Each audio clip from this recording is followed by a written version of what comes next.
नमस्कार साथियों, स्वागत है आपका बीएमजे एकेडमी में। मैं ब्रिजमोहन आपका स्वागत करता हूं। Ancient history objective question answer series के आज के इस वीडियो में हम गुप्त वंश से संबंधित प्रमुख ऑब्जेक्टिव प्रश्नों का दूसरा भाग देखेंगे। इसके पिछले भाग में हमने 30 प्रश्नों को देखा था।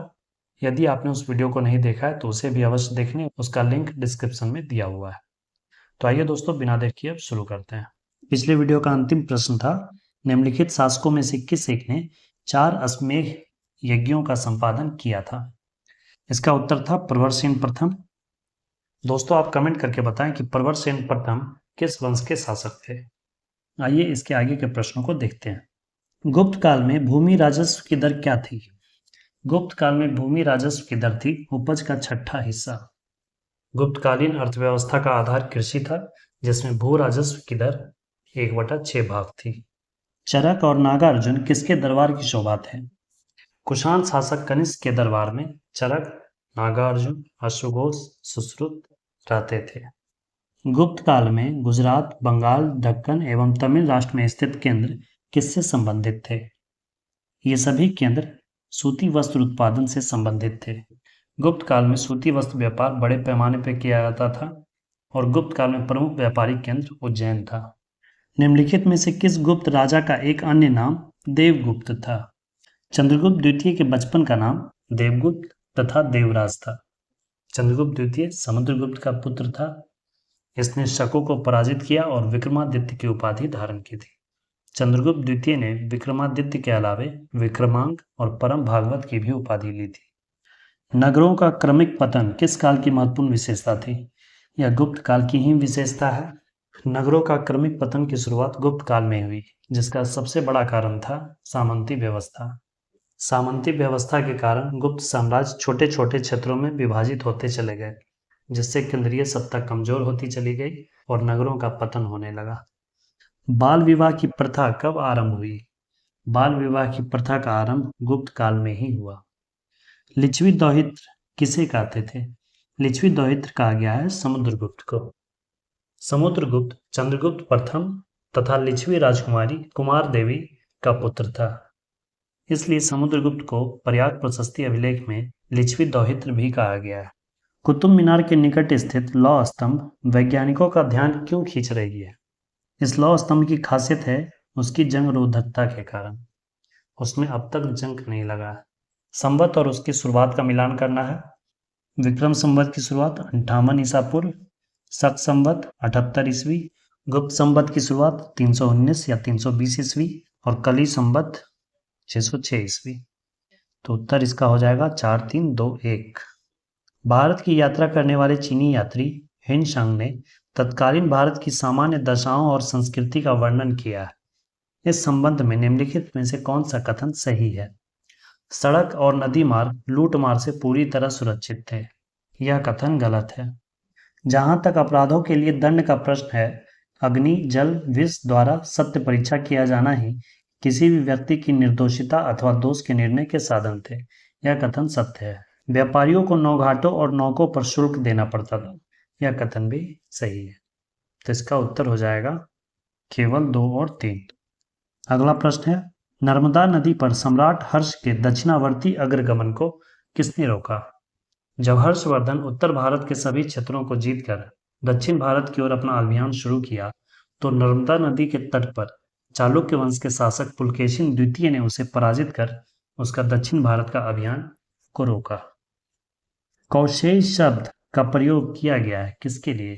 कौशेय शब्द का प्रयोग किया जाता था रेशम के लिए। हेनशांग किसके शासनकाल में भारत आया था?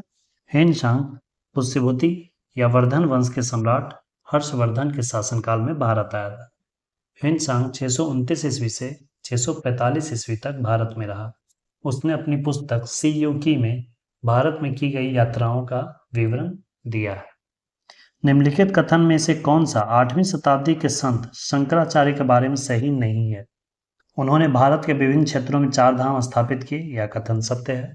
शंकराचार्य ने ही हिंदू धर्म की एकता के लिए भारत के 4 भागों में 4 धाम स्थापित किए थे।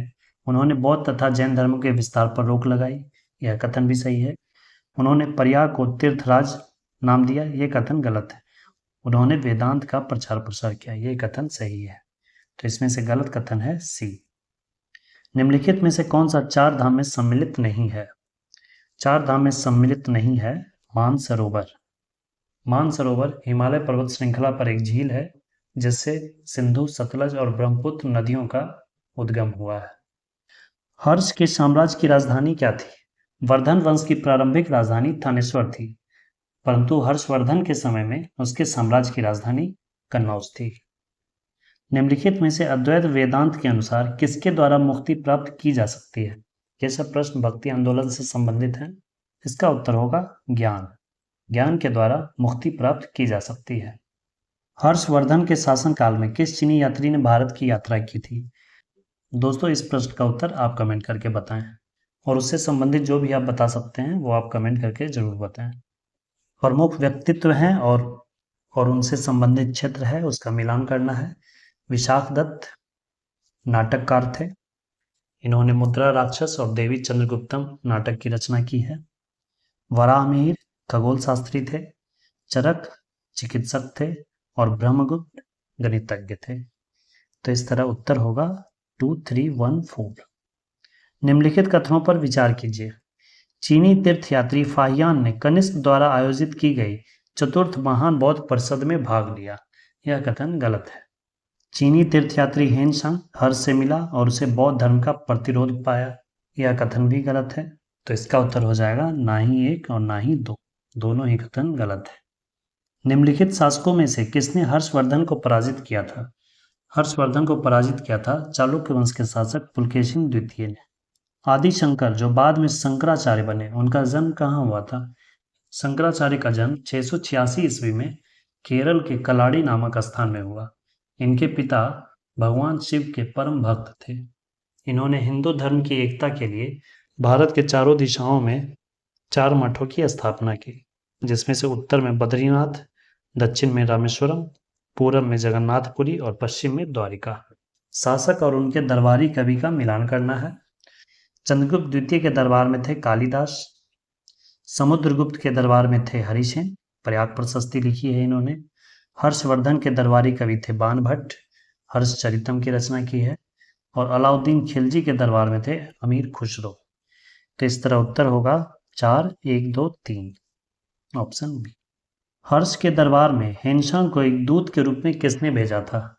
हर्षवर्धन के दरबार में हेनसांग को एक दूत के रूप में तत्कालीन चीन के शासक ताई सुंग ने भेजा था। आदि शंकराचार्य द्वारा स्थापित 4 मठ कहाँ कहाँ स्थित है? श्रृंगेरी, द्वारिका, जोशीमठ, प्रयाग नहीं है। द्वारिका, जोशीमठ, प्रयाग नहीं है। जोशीमठ, द्वारिका, पुरी, श्रृंगेरी, यही उत्तर होगा। निम्नलिखित जोड़ों में कौन जोड़ा सुमेलित नहीं है? पुलकेशिन द्वितीय के दरबार में थे रवि कीर्ति, यह कथन सही है, यह सही है। कन्नौज के यशोवर्मन के दरबार में थे भवभूति, यह भी सही है। और नरसिंह वर्मन प्रथम के दरबार में थे दंडिन, यह भी सही है।